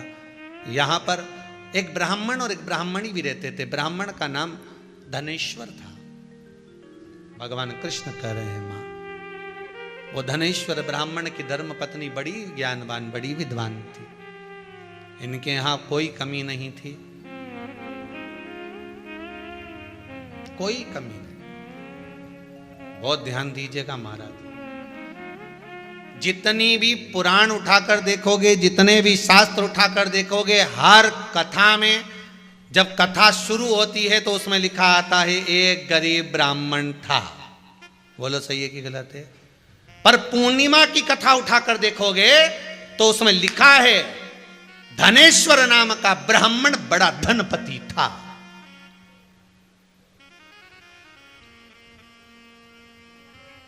सारी किताबों को उठाकर देख लेना, उसमें लिखा मिलेगा एक गरीब ब्राह्मण था। सत्यनारायण जी की भी देख लो, उसमें भी लिखा है। जितनी पुस्तक उठाकर, उसमें आपको एक ही सुदामा जी का चरित्र देख लो, उसमें भी अगर कथाकार बोलते हैं, श्रीमद् भागवत में वर्णन करते हैं, गरीब सुदामा, सुदामा गरीब था। कहीं पर भी उठाकर देखो एक गरीब ब्राह्मण था। पर पूर्णिमा की कथा को उठाकर देखोगे तो उसमें नहीं लिखा कि गरीब ब्राह्मण था, उसमें लिखा है धनेश्वर नाम का ब्राह्मण जो सारी संपदावान था, उसके पास में कोई कमी नहीं थी, उसमें किसी तरह की कोई कमी नहीं, उसमें कोई कमी है ही नहीं उसके पास में। और जो कहते हैं ना कि ब्राह्मण गरीब था, उनको कहना बंद कर देना चाहिए। ब्राह्मण जैसा दुनिया में कोई सेठ नहीं हो सकता, कोई साहूकार नहीं हो सकता। ब्राह्मण कभी गरीब नहीं था और ना कभी ब्राह्मण गरीब है। ब्राह्मण के पास में अगर वेद और पुराण है, ब्राह्मण के पास में सत्य रूपी वाणी है, ब्राह्मण के पास में अगर शंकर और नारायण है, तो लक्ष्मी तो ब्राह्मण के पास दौड़ कर आती है। ब्राह्मण कभी गरीब नहीं हो सकता। ये कहने वालों को बंद कर देना चाहिए कि गरीब ब्राह्मण था। गरीब ब्राह्मण नहीं, उसके पास में वेद और पुराण है। जिसके पास में तिजोरी खुद हो, वो गरीब कहां से हो सकता है? हाँ, ब्राह्मण जैसा सेठ नहीं हो सकता जो अपनी तिजोरी का माल रोज लुटाता है, रोज शास्त्र पुराण वेद पढ़ पढ़ के लोगों को लुटा रहा है। लो ग्रहण करो, लो धनपति तुम बनो। ब्राह्मण गरीब नहीं होता। सारी पुस्तकों में लिख दिया एक गरीब ब्राह्मण था, पर पूर्णिमा की पुस्तक में लिखा, पूर्णिमा की कथा में लिखा, शिव महापुराण में पूर्णिमा के चरित्र में शास्त्र वर्णन कर रहा है। ये शरद पूर्णिमा की कथा का, शरद पूर्णिमा के उपलक्ष्य में जो पूर्णिमा शिव महापुराण की कथा चल रही है, उसमें भगवान कृष्ण माता यशोदा से कर रहे हैं। एक धनेश्वर नामक का ब्राह्मण जिसकी यहां कोई कमी नहीं थी, सारा सुख उसके जीवन में था, सारी संपदाएं उसके पास में थी, सब कुछ था। एक दिन राजा चंद्रहास ने धनेश्वर को बुलाया।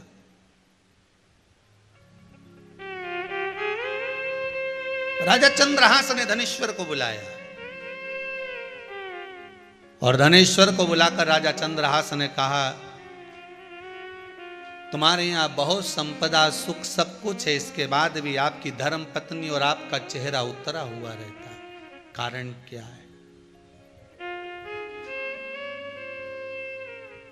राजा चंद्रहास भी धर्मात्मा है और धनेश्वर भी धर्मात्मा। धर्मात्मा का मतलब जानते हो आप लोग? जो धर्म के पथ पर चले, जिसकी आत्मा धर्ममय हो, किसी को दुख नहीं देना, किसी को कष्ट नहीं देना। अपने भजन के चक्कर में अगर दूसरा दुखी हो रहा है तो वो दुख नहीं।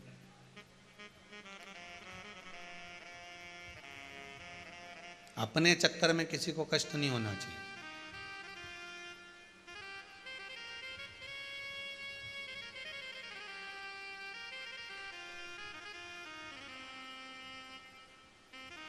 मंदिर में पूजन करने गए, नारियल फोड़ के अंदर का भाग निकाल कर जो गड़ने वाली नट्टियां होती हैं ना, जो नारियल के ऊपर की खोल होती है, नट्टी उसको बोलते हैं, नट्टी वो रास्ते में पटकिया।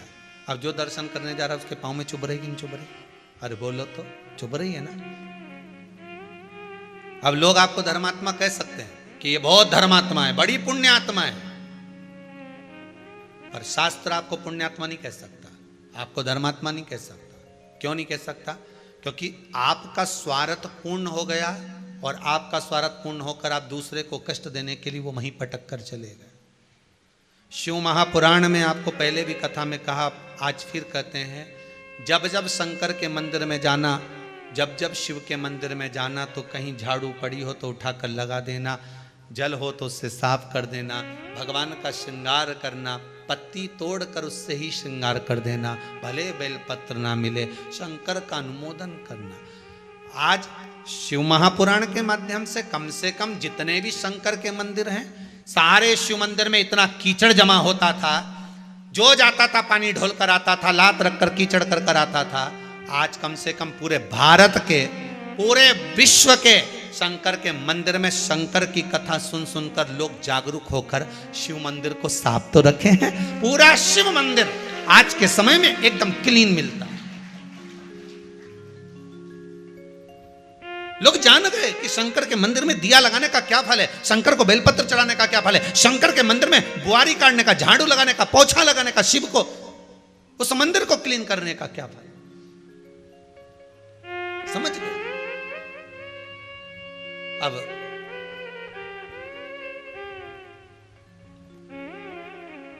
महाराज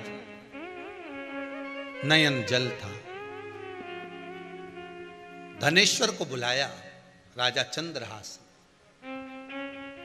राजा चंद्रहास ने पूछा, तुम्हारा चेहरा बहुत उतरा हुआ है, आपका चेहरा बड़ा उतरा है, आपकी धर्म पत्नी का चेहरा भी जो इतना सुख है उसके पास में तो क्यों उतरा है। तो राजा चंद्रहास बड़ा धर्मात्मा था और धनेश्वर भी धर्मात्मा थे, ब्राह्मण है धर्मात्मा भी हो।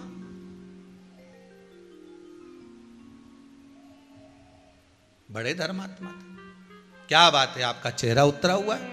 प्रभु कारण केवल एक है, सारा सुख भगवान ने दिया, संपदा भी दी, दौलत भी दी, सत्ता भी दी, सारा वैभव हमको दिया है, पर भगवान ने गोदी में संतान नहीं दी है, गोदी में संतान नहीं दी।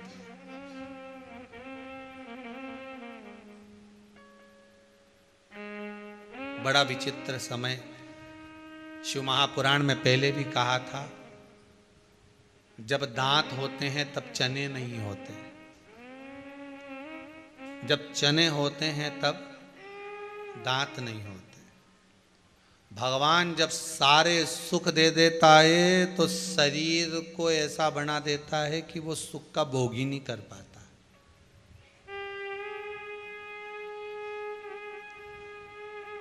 जब सारा धन घर में आ गया, संपदा घर में आ गई, सुख आ गया, सोचा था अब मैं बद्रीनाथ जाऊंगी, मेरा मनोकामना पूरी हो गई, मैं केदारनाथ जाऊंगी, अब मेरे पास में पैसा आ गया, अब मेरा बेटा मुझे ले जा सकता है, अब मेरे घर में गाड़ी आ गई, अब मेरे घर में बंगला आ गया, सब कुछ हो गया, मेरी बहू आ गई, पोता पोती हो गया, अब मैं फ्री हो गई, कुबेरेश्वर धाम जाऊंगी, कथा सुनूंगी।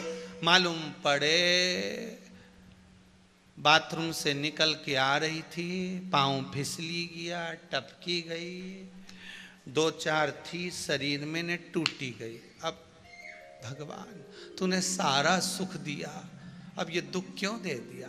भगवान के ये जीवन की रीति है, जब दांत रे तब चना नहीं रे, जब चना रे तब दांत नहीं रे। रिटायरमेंट जब होता ना, आदमी रिटायर होता ना, जैसे 60 पूरे हुए और रिटायर होने का समय आ गया कि अब एकदम फ्री हो गया मैं, अब गवर्नमेंट की नौकरी छूटेगी, रिटायरमेंट लूंगा, खूब एंजॉय करूंगा, खूब। और जिस दिन से रिटायरमेंट लेके आया, 2-3 दिन विचार करता रहा कि बद्रीनाथ जाऊं कि काशी जाऊं कि जगन्नाथ जाऊं कि यहाँ जाऊं कि वहाँ जाऊं। और रिटायरमेंट लेके आया था, घर के प्रपंचा में ऐसा पड़ा, सारे दोस्त तो इंतजार कर रहे थे कि रिटायरमेंट की पार्टी देगा, खूब आनंद रहेगा, दाल बाफला खिलाएगा, न लड्डू खिलाएगा, न इमरती खिलाएगा। पर जब से रिटायरमेंट लेके आया, बापड़ा वो खुद ही नहीं खा पा रहा है, वो कहीं तुम्हें खिलाएगा। कितना अरमान सोचा था, फ्री हो जाऊंगा तो ये करूंगा, फ्री हो जाऊंगा तो ये करूंगा, बस जैसा वो वैसे अपन, बस भगवान जन्म दे दे एक बार, तेरा हाथ जोड़ता हूं, एक बार पृथ्वी पर आ गया, भजन करूंगा, भजन करूंगा, भजन करूंगा। जैसे ही पृथ्वी पे आया, भोजन करूंगा, भोजन करूंगा, भोजन करूंगा। और भजन तो गायब हो गया ना, भोजन चालू हो गया। बचपन खेल में खोया, जवानी नींद भर सोया, और बुढ़ापा देख कर रोया। बचपन में नहीं कर पाया तो जवानी में मेरे को करना क्या है, भजन करूंगा। ऐसा उलझा ऐसा उलझा कि जवानी भी निकल गई, अधेड़ी आया, अब भजन करूंगा, बच्चों में इतना उलझ गया, कमाने में इतना उलझ गया, फिर सोचा बुढ़ापे में करना ही क्या है, माला पकड़ूंगा न राम नाम जपूंगा। इके क्या मालूम था कि कोरोना आ जाएगा, निपटा के चला जाएगा। क्या मालूम?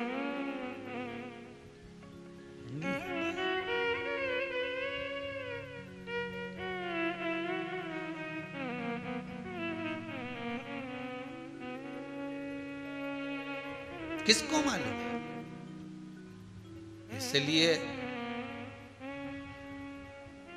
जब समय मिले, जैसा समय मिले, पूर्णिमा शिव महापुराण की कथा, जैसा समय मिले, जब समय मिले, खाते पीते सोते उठते बैठते, तुम्हारी मर्जी पड़े, घूमते न फिरते, मॉर्निंग वॉक करो चाहे नाइट का वॉक करो, कहीं पर भी जा रहे हो, श्री शिवाय नमस्तुभ्यम, राम राम कृष्ण नाम जपते रहो।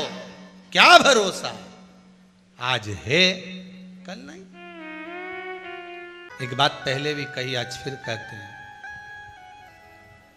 कोई सदगुरु, कोई संत, कोई साधु, कोई तपस्वी, कोई साधक बड़ी मुश्किल से मिलते हैं।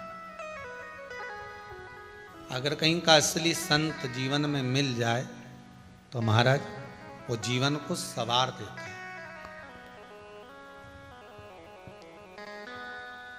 और अगर कहीं का नकली मिल गया तो जीवन को बिगाड़ देता है।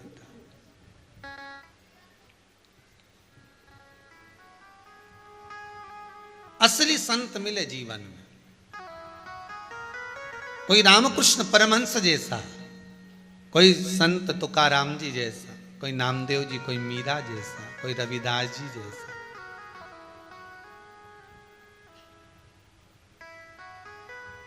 कोई श्रीमद् वल्लभाचार्य जी जैसा, कोई रामानुजाचार्य जी जैसा,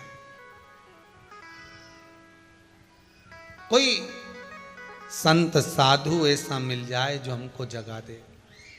एक संत जा रहे थे, वहीं से धनेश्वर निकलकर जा रहा था। धनेश्वर ने पूछ लिया, महाराज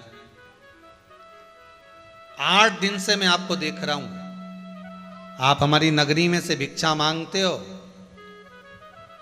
सारे नगर से आप भिक्षा मांगते हो, पर मेरे दरवाजे पर भिक्षा मांगने नहीं आते हो। कितनी बड़ी बात है, जरा ध्यान दीजिएगा। धनेश्वर कह रहा है, एक ब्राह्मण धनेश्वर कह रहा है कि आप सब जगह से भिक्षा मांगते हो, पर मेरे दरवाजे पर भिक्षा मांगने नहीं आते। और एक हमारी सोच देखिए, विचार देखिए, अच्छा है ये भिखारी मेरे यहां नहीं आए, बाजू में से पैसा ले ले, उधर से ले ले, पर हमारे यहां नहीं आए। गणेश जी बिठाते हैं बच्चे लोग तो चंदा लेने आ जाते हैं। कई लोगों के मन में आता है ये इधर उधर से ले ले, अच्छा है, जैसे वो आने का रहता है तो ये अंदर पानी पीने चले जाता है। पर धन्य है रे धनेश्वर ब्राह्मण, धन्य है तू। पूर्णिमा की कथा कर रही है, धन्य है तू। धनेश्वर ब्राह्मण कह रहा है संत से, एक सन्यासी से, एक तपस्वी से। आप सबके यहां से भिक्षा लेते हो, सबके यहां से अन्न भाग ग्रहण करते हो और जाकर नदी के तट पर बैठकर खा लेते हो, तो मेरे दरवाजे पर भिक्षा मांगने क्यों नहीं आते, मेरे दरवाजे पर क्यों नहीं पहुंचते? धनेश्वर के शब्द सुने तो संत ने कहा, भाई बात इतनी सी है कि मैं तेरे यहां से भिक्षा कैसे लूं, क्योंकि जैसे लक्ष्मी अपूर्ण थी ऐसी ही तू भी तो अपूर्ण है, तेरी धर्म पत्नी भी अपूर्ण है, मैं तुम्हारे यहां से भिक्षा कैसे ले सकता हूं? मैं तुम्हारे यहां से भिक्षा लेकर पा नहीं सकता। अब जिसने ये मार्ग बताया है, चतुर धनेश्वर ने विचार कर लिया क्यों ना इसी के चरण पकड़ लिए जाए। अगर ये कह रहा है कि हम अपूर्ण है, हमारी पत्नी अपूर्ण है, हमारे यहाँ संतान नहीं है, तो हम क्यों ना इनके चरण पकड़ें। और धनेश्वर ने चरण पकड़ लिए संत के। महाराज अब तो आप बताओ कि हम पूर्ण कैसे होंगे, हमारे दरवाजे से आप भिक्षा कब लोगे? जब तुम्हारे यहाँ संतान होगी। तो संतान कौन देगा? संत से पूछा, संत ने कहा ये तो परमात्मा के हाथ में। अच्छा, ये परमात्मा के हाथ में? हाँ। परमात्मा किसके हाथ में? अब बोलो तो सही। तो कहा संत, साधु, ब्राह्मण, भजन करने वाला भक्त, भगवंत, भगवान भक्त के हाथ में। एक वो आप लोग भजन की लाइन गाते हो ना, भगत के बस में भगवान, भगत बिना ये कुछ भी नहीं है, और भगत हैं इनके प्राण भगत के वश में। जहां भगवान भक्त है वहीं पर भगवान है, वही भगवान। अब भगवान मिलेगा तब काम से देगा। भगवान किसके हाथ में? तो कहा भक्त के हाथ में। धनेश्वर ने पूछा तो आप कौन हो? भक्त ही तो हो ना। अब आप बताओ मेरे घर में संतान कैसे आई? बोलो। संत ने तो अपनी खोपड़ियां खुजाना प्रारंभ कर ली, बताओ हम ही फंस गए बीच में।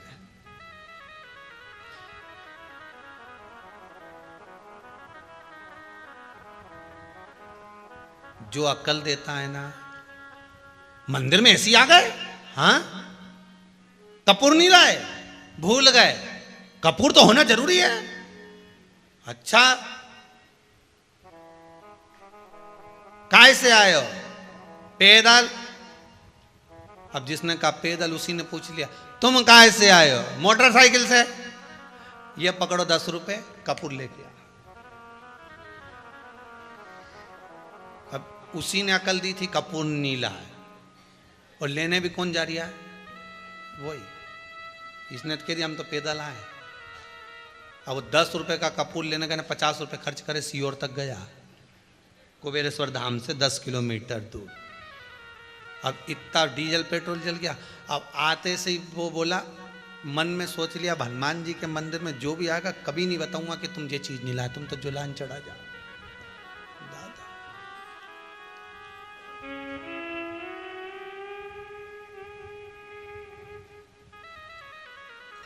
पंडितों ने अगर एक आध सामान ज्यादा लिखा दिया जजमान को, ये लेकर आना, दुर्वा लेके आना, दुर्वा ले आना, ये ले आना, वो ले आना। जजमान भी सोचता है तो फिर बाद में कहते महाराज जी आप कहाँ रहते हो? बस तो आते आते दुआ ले आओगे क्या? महाराज जी सोचे बताओ, अपन ने तो इसको बताया था, ये उल्टा अपने ऊपर छोड़ दिया। धनेश्वर ने चरण पकड़ लिए संत के, तुम्ही ने दर्द दिया है, तुम्ही दवा दो। चरण पकड़े महाराज, आप आशीर्वाद दो, मेरे दरवाजे से भिक्षा आपको दूं, ऐसा वर दो। साईं इतना दीजिए जहां में कुटुंब समाए, मैं भी भूखा ना रहूं और साधु भूखा। आप मेरे दरवाजे से भिक्षा लेकर जाओ, ऐसा वर दो। तो वर तो जब मिले सब, तुम्हारे यहाँ संतान हो, संतान कौन देगा? भगवान। भगवान किसके हाथ में? संत के हाथ में। तो संत बताए कि संतान कैसे होगी। चरण पकड़ लिए, छोड़े ही नहीं, जम के पकड़ा, छोड़े ही नहीं। संत के दरवाजे की झाड़ू लगाए, बुआरी लगाए, रोटी पकाए, पर नहीं जाए, घर ही नहीं गया। पत्नी ढूंढते ढूंढते आ गई, यहां क्या कर रहे हो? क्या गुरुजी की सेवा कर रहा हूं। क्यों कर रहे हो? इन्हीं ने कहा है हम तुम्हारे यहां से भोजन नहीं लेंगे तब तक जब तक तुम्हारे संतान नहीं होगी। संतान कौन देगा? भगवान। तो भगवान देगा तो तुम संत को क्यों पकड़ोगे? संत के हाथ में भगवान है, हम नहीं छोड़ूंगा। अब तो ये कपड़े ले जाए संत के, सब धोया है। आज गुरुजी जो कपड़े पहनने वाले थे वो भी धो के टांग दिए। अब गुरुजी माथा ठोक रही, एक तो छोड़ देता। धनेश्वर ने कहा हमको क्या मालूम था कि यही तुम पहनोगे, हमको क्या मालूम था। गुरुजी ने मन में सोचा नग्न घूमने से तो अच्छा इसको आशीर्वाद ही दे दूं, कुछ ना कुछ। अब गुरुजी देवी की आराधना करते थे तो गुरुजी ने कह दिया काम कर, घर जा। घर जाने के बाद में 9 दिन तक चंडी की आराधना करना। चंडी तेरे स्वप्न में आकर बोल कर जाएगी, जो बताए वो कर लेना, जा।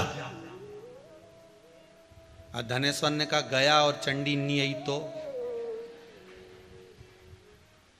संत के आ जाएगी, कपड़े नहीं पहनने से तो अच्छा है दादा, मैं निवेदन कर दूंगा कि तू सपने में पहुंच जाना। ये गया, 9 दिन देवी की आराधना करी, माता ने 9वें दिन आकर दर्शन दे दिए। सुन ब्राह्मण, घर से 3 घर छोड़कर तेरे दरवाजे पर एक आम का पेड़ है। 3 दरवाजे छोड़कर एक आम का पेड़ है। उस आम के पेड़ में 21वें दिन एक आम लगा मिलेगा। उस आम को तुझे तोड़ना है। तोड़ने के बाद उस आम को तेरी धर्म पत्नी को खिलाना है, तेरी पत्नी का गर्भ ठेर जाएगा। पर सुन ब्राह्मण, तेरा बालक मात्र 16 वर्ष तक जीवित रहेगा। 16वां वर्ष का जन्मदिन उसका मनेगा। 1 दिन पूर्ण होंगे 24 घंटे और तेरा बेटा मर जाएगा। मां उसको बचाने का कोई प्रयास। चंडी देवी ने कहा उसी संत को पकड़ ले, उसी को पकड़ ले।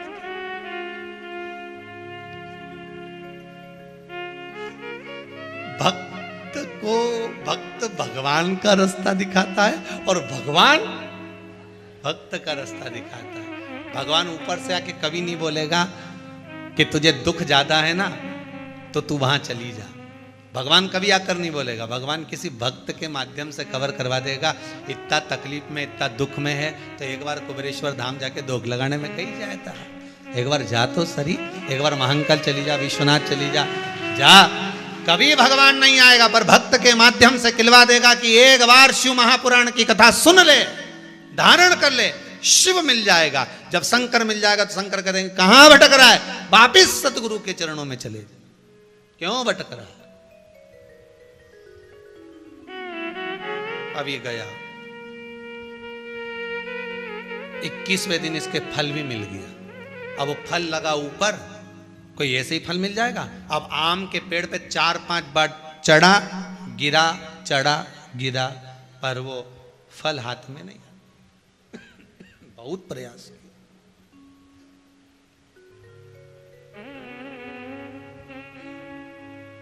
चढ़ा, ऊपर गिरा, बार बार चढ़ रहा है, बार बार गिर रहा है। अब इसके मन में आया क्या पता फल तो एक ही लगा है, एक ही फल लगा है, पर मैं चढ़ रहा हूं, उतर रहा हूं, बार बार गिर रहा हूं, फल हाथ में नहीं आ रहा। महाराज, शिव महापुराण की कथा कहती है कर्म करे जाओ, करे जाओ, करे जाओ, फल तो परमात्मा हाथ में लाकर दे ही देगा। कर्म से पीछे मत, कर्म करो। ऊपर चढ़ा, नीचे गिरा, फिर चढ़ा, फिर गिरा, फल हाथ में नहीं आया। बड़ा हताश हो गया। जब बार बार आप किसी काम को कर रहे हो और हार जाते हो, बहुत प्रयास करा आपने, हार गए, बहुत प्रयास करा। आपके लिए एक निवेदन है, किसी एग्जाम में आप बार बार बैठ रहे हो, नहीं हो रहा, शरद पूर्णिमा आ रही है,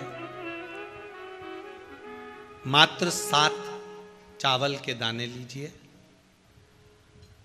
उसको केसर के इत्र में, केसर के इत्र में उसको भिंगा लीजिए, या कोई भी इत्र जो तुम्हारे घर में हो, उस 7 दाने चावल के जो तुम्हारे घर में इत्र हो उसमें भिंगा लीजिए। एक सफेद पुष्प हाथ में रखो। पूर्णिमा की रात्रि को शिव मंदिर खुला हो तो शिव मंदिर में चढ़ा दो, नहीं खुला हो तो बेलपत्री के वृक्ष के नीचे अपनी कामना कर कर चंद्रमा को देखकर छोड़ दीजिए। 25 बार आपने प्रैक्टिकल करा, 25 बार आपने सीए का एग्जाम दे दिया, इसका एग्जाम दे दिया, उसका एग्जाम दे दिया, इंटरव्यू दे दिया, नहीं हो रहा, एक बार कर कर देखो। और एक बार करने के बाद में पूर्णिमा तक का, अगली पूर्णिमा का इंतजार करो, बाबा चाहेगा तो आपके कार्य सफल कर ही देगा। ओ कुबेरेश्वर, मेरा शिव, मेरा ओघड़ी, मेरा दयालु दातार करुणा कर ही देगा। करना उसी को है जो इंटरव्यू दे रहा है, जो परीक्षा दे रहा है। नहीं तो मालूम पड़े बेटी इंटरव्यू दे रही और माँ चढ़ाने चली गई, बेटा चढ़ाने चले जाए। नहीं, जो जो चाहता है कि मेरा ये काम होना है वही चढ़ा। शरद पूर्णिमा करिए, शिव की आराधना, शंकर की आराधना। महाराज शंभो शरणे पड़ी मांगू घड़ी रे घड़ी, दुख काटो दया करी न दर्शन। भगवान सबके दुख काटे, शिव मेरा ओगरदानी। जिस विश्वास से आप शिव महापुराण की कथा को श्रवण कर रहे हैं, भले मोबाइल पर सुन रहे हो, फेसबुक यूट्यूब पर श्रवण कर रहे हो, आस्था चैनल पर सुन रहे हो, पर आपकी कामना शंकर पूर्ण करे।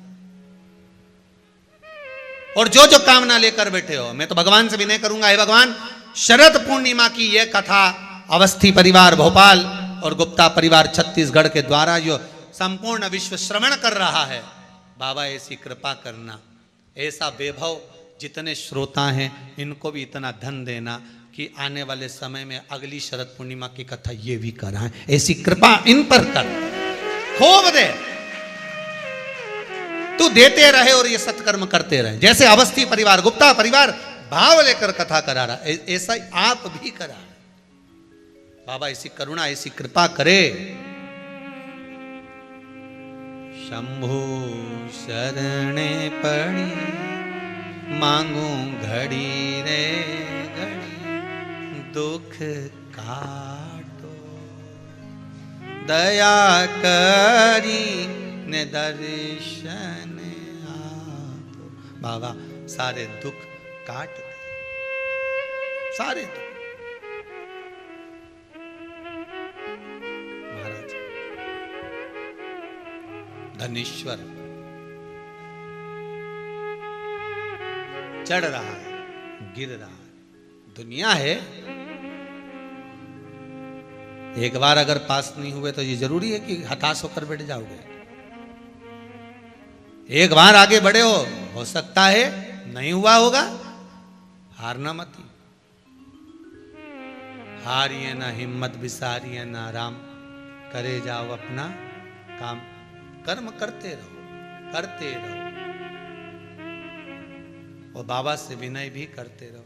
आस का दीपक बाबा बुझने ना दे,